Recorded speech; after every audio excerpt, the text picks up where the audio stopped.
ಈಗ ಒಂದು ಫಸ್ಟ್ ಯಾರೋ ಪಿ ಎ ಎಲ್ಲ ಹಾಕಿರೋದನ್ನ ಸಿ ಜೆ ಅವರ ಬೆಂಚಲ್ಲಿ ಮತ್ತು ಇನ್ನೊಬ್ಬರು ಕೂಡ ಇದ್ದರು ಆ ಬೆಂಚಲ್ಲಿ. ಅಲ್ಲಿ ಅವ್ರಿಗೆ ದಂಡ ಹಾಕಿ ಏನು ಮಾಡಿದ್ರು ತಮಗೆ ಗೊತ್ತಿದೆ, ಅದು ಒಂದು ಭಾಗ.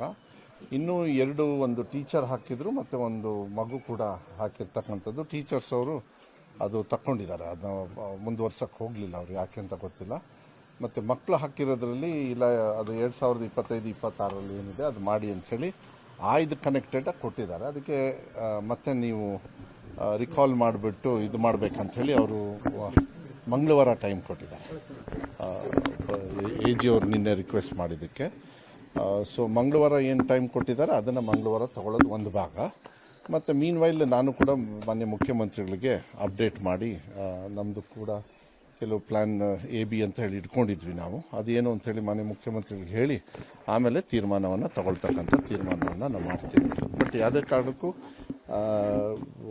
ಏನು ರಿಸಲ್ಟ್ಸ್ ಡಿಲೇ ಆಗೋದಾಗಲಿ ಆ ಥರ ಮಾಡೋದಕ್ಕೆ ಹೋಗೋದಿಲ್ಲ. ಅದೇನೇ ತೀರ್ಮಾನ ಇದ್ರೂ ಒಂದು ಕಡೆ ಕೋರ್ಟ್ ಗಮನ ತಗೊಳ್ಬೇಕಾಗತ್ತೆ, ಒಂದು ಕಡೆ ಸರ್ಕಾರದ ನಿರ್ಧಾರನ ಗಮನದಲ್ಲಿ ಇಟ್ಕೊಂಡು ತೀರ್ಮಾನವನ್ನು ಬೇಗ ತಗೊಳ್ತೀವಿ. ಅದನ್ನ ಡ್ರಾಗ್ ಔಟ್ ಮಾಡೋದಕ್ಕೆ ಹೋಗೋದಿಲ್ಲ, ಅಷ್ಟು ನಾನು ಹೇಳಲಿಕ್ಕೆ ಇಷ್ಟಪಡ್ತೀನಿ. ಬಟ್ ಸರ್, ಇಷ್ಟು ಬೆಳವಣಿಗೆ ಆದಮೇಲೆ ಮಾಡಬಾರ್ದಿತ್ತು ಅನ್ನೋ ಥರದ್ದು ಏನಾದ್ರು ಸರ್ಕಾರ? ಇಲ್ಲ, ಏನಿಲ್ಲ. ಅದನ್ನು ಮುಂಚೆಯಿಂದನೂ ಇತ್ತು, ನೀವು ಅದ್ರ ಬಗ್ಗೆ ಏನು ಪ್ರಶ್ನೆನೇ ಇಲ್ಲ. ಅದನ್ನು ಮಾನ್ಯ ಮುಖ್ಯಮಂತ್ರಿಗಳಿಗೆ ಮಾತಾಡ್ಕೊಂಡು ಮಾಡಿದ್ದು, ಅದು ಹೊರೆ ಇವಾಗಲೂ ಕೂಡ ಇದೆ. ಅದು ಡ್ರಾಫ್ಟ್ ನೋಟಿಫಿಕೇಶನ್ ಈಗ ಚಾಲ್ತಿಯಲ್ಲಿದೆ. ಅಬ್ಜೆಕ್ಷನ್ಸ್ ಕಾಲ್ ಫಾರ್ ಮಾಡಿದ್ದೀವಿ. ಆ ಟೈಮಲ್ಲಿ ಇದು ಬಂದಾಗ ಅದು ನಮಗೂ ಗೊಂದಲ ಶುರು ಆಗ್ಬಿಡುತ್ತೆ. ಬಟ್ ಕೋರ್ಟ್ ತೀರ್ಮಾನ ಮಾಡಿದಾಗ ನಾವು ರಿವ್ಯೂ ಹಾಕ್ಕೊಳ್ಳೋದು ಕಾನೂನುಬದ್ಧವಾಗಿ ಏನು ಮಾಡಬೇಕೋ ಅದು ಒಂದು ಕಡೆಗೆ. ಮತ್ತು ಇದು ಮಾನ್ಯ ಮುಖ್ಯಮಂತ್ರಿಗಳ ಒಂದು ಗಮನಕ್ಕೆ ತಂದೆ ನಾವು ಯಾವತ್ತೂ ಕೂಡ ಈ ಥರ ತೀರ್ಮಾನ ತಗೊಂಡಿರೋದ್ರಿಂದ ಮತ್ತೆ ಮಾನ್ಯ ಮುಖ್ಯಮಂತ್ರಿಗಳ ಒಂದು ಮಾರ್ಗದರ್ಶನದ ಮೇಲೆ ಕೆಲವು ಇದಾವೆ ಏನೇನು ಮಾಡ್ಬೋದು ಅಂಥೇಳಿ, ಅದ್ರ ಮೇಲೆ ನಾವು ತೀರ್ಮಾನವನ್ನು ತಗೊಳ್ತೀವಿ. ಇಲ್ಲ, ಸರ್ಕಾರ ನಿರ್ಧಾರ ಅಂದರೆ ಕೋರ್ಟ್ ಬಂದಾಗ ನಾನು ಕೋರ್ಟಿಗೆ ವಿರುದ್ಧವಾಗಿ ಹೇಳೋಕ್ಕಾಗಲ್ಲ.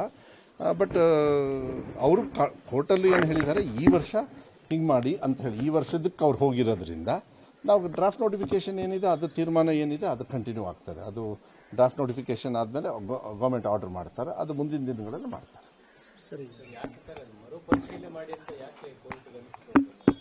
ಮರುಪರಿಶೀಲನೆ ಮಾಡಿ ಅಂತ ಎಲ್ಲೂ ಹೇಳಿಲ್ಲ ಅವರು. ಅವ್ರು ಹೇಳಿದ್ರು 2025-26 ಏನು ಮಾಡಿದ್ರಿ ಅದನ್ನು ಮಾಡಿ ಅಂತ ಈ ಮಗು ವಿಚಾರದ ಮಾತ್ರ. ಮರುಪರಿಶೀಲನೆ ಅಂತೆಲ್ಲ ಹಾಕಿಲ್ಲ. ನಾವು ರಿವ್ಯೂಗೆ, ಯಾಕೆಂದರೆ ನಾವು ನಿನ್ನೆ ಕೇಳ್ಕೊಂಡ್ವಿ, ಆದರೆ ನ್ಯಾಯಾಲಯ ಇಲ್ಲ ನಿಮಗೆ ಟ್ಯೂಸ್ಡೇ ಅಂತ ಹೇಳಿ ಮಂಗಳವಾರ ಟೈಮ್ ಕೊಟ್ಟಿದ್ದಾರೆ.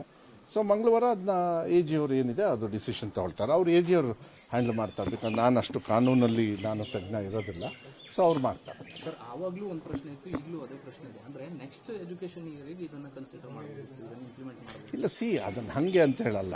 ನೀವು ಮಾಡೋದಕ್ಕೆ ಗೌರ್ಮೆಂಟ್ ಆರ್ಡರ್ ಮಾಡಿ ಮಾಡಬೇಕಷ್ಟೇ. ಗೌರ್ಮೆಂಟ್ ಆರ್ಡ್ರಿಗೆ ನಾವು ಅಬ್ಜೆಕ್ಷನ್ ಕಾಲ್ ಫಾರ್ ಮಾಡಬೇಕು. ಈಗ ರೈಟ್ ನಾವು ಚಾಲ್ತಿಯಲ್ಲಿ, ಐ ಥಿಂಕ್ ಇವತ್ತು ನಿನ್ನೆ ಮುಗಿದೋಯ್ತು ಅನ್ಸುತ್ತೆ ಟೈಮ್, ನನಗೆ ಗೊತ್ತಿರೋ ಪ್ರಕಾರ.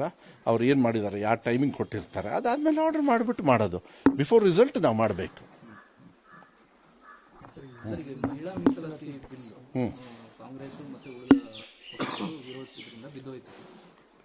ನ್ಯಾಯಬದ್ಧವಾಗಿ ಕೇಳ್ತಕ್ಕಂಥದ್ದನ್ನು ಮಾಡಬೇಕಾಗತ್ತೆ. ಏಕೆಂದರೆ ಮುಂಚೆ ಇದು ತಮಗೂ ಗೊತ್ತು, ನಿನ್ನೆ ಪಾರ್ಲಿಮೆಂಟಲ್ಲೂ ಕೂಡ ರಾಹುಲ್ ಗಾಂಧಿಯವರು ಎಲ್ಲರೂ ಕೂಡ ಇದ್ರ ಬಗ್ಗೆ ಚರ್ಚೆಯನ್ನು ಮಾಡಿದ್ದಾರೆ. BJP ಅವ್ರು ಮಾಡ್ತಕ್ಕಂಥ ಆ್ಯಟಿಟ್ಯೂಡ್ ಏನಿದೆ ಅದು ಇವ್ರ ಟೈಮಿಂಗ್ ಎಲ್ಲ ನೋಡಿದರೆ ಇದು ಚುನಾವಣೆಗೆ ಸೀಮಿತವಾಗಿ ಮಾತ್ರ ಎದ್ದು ಕಾಣಿಸುತ್ತೆ. ಅದೇನು ಹಿಂದೆ ಮುಂದೆ ಮುಚ್ಚುಮರೆ ಮಾಡೋದಲ್ಲ.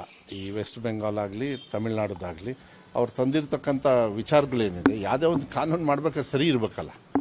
ಸರಿ ಇಲ್ಲದೆ ಹಾಗೆ ಮಾಡ್ಕೊಂಡು ಕೂತ್ಕೊಂಡ್ರೆ ನ್ಯಾಯ ಎಲ್ಲಿ ಸಿಗುತ್ತೆ?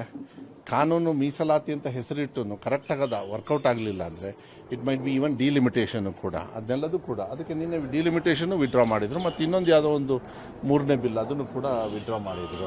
ಸೊ ಅದನ್ನು ನೋಡಿದರೆ ಅವರು ಮೋಸ್ಟ್ಲಿ ಅವರು ಅಂದ್ಕೊಂಡಿರೋದು ಬರೀ ಡಿಲಿಮಿಟೇಷನ್ ಅವ್ರ ವಿರುದ್ಧವಾಗಿ ಆಗುತ್ತೆ ಅಂತೇಳಿ ಅವರೇ ತೆಗೆದಂಗೆ ಕಾಣಿಸುತ್ತೆ. ವುಮೆನ್ಸ್ ಬಿಲ್ನ ಬರೀ ಈ ಪಬ್ಲಿಸಿಟಿಗೆ ಮಾತ್ರ ತಗೊಳ್ಳೋದಕ್ಕೆ, ಚುನಾವಣೆಗೆ ಮಾತ್ರ ಸೀಮಿತವಾಗಿ ಕಾಣಿಸ್ತದೆ. ಏನೇ ಒಂದು ಕಾನೂನು ಬದ್ಧವಾಗಿ ಮಾಡೋದಾದರೆ, ಯಾಕೆಂದ್ರೆ ಹೆಣ್ಮಕ್ಳಿಗೆ ರಿಸರ್ವೇಷನ್ ಕೊಡಬೇಕಂತ ಹೇಳಿ ಸ್ಟಾರ್ಟ್ ಮಾಡಿದೆ ಕಾಂಗ್ರೆಸ್ ಅವರು. ಸೊ ಇಷ್ಟು ವರ್ಷ ಏನು ಮಾಡ್ತಾ ಇದ್ರು BJP ಅವರು? ಚುನಾವಣೆ ಸಂದರ್ಭದಲ್ಲಿ ಆಗ್ತಾರೆ. ಇವೆಲ್ಲರೂ ಪ್ರಶ್ನೆ ಇರೋದ್ರಿಂದ, ಈಗ ನಿನ್ನೆ ಅದಾಗಿರೋದ್ರಿಂದ ಅವ್ರು ಈಗ ನೋಡ್ಬೇಕು, ರಾಜ್ಯ ಮಟ್ಟದಲ್ಲಿ ದೇಶ ಮಟ್ಟದಲ್ಲಿ ರೋಡಿಗೆ ಬಂದು ನಾವು ಹೋರಾಟ ಮಾಡ್ತೀವಿ ಅಂತ ಹೇಳಿದಾರಲ್ವಾ. ಈಗ ಹಂಗಾರೆ ರೋಡಿಗೆ ಬಂದು ಹೋರಾಟ ಮಾಡ್ತಕ್ಕಂಥ ತಪ್ಪುಗಳನ್ನ ಅಲ್ಲಿ ಡಿಫೀಟ್ ಆಗಂಗೆ ಯಾಕೆ ಮಾಡ್ಕೊಂಡ್ರಿ ನೀವು?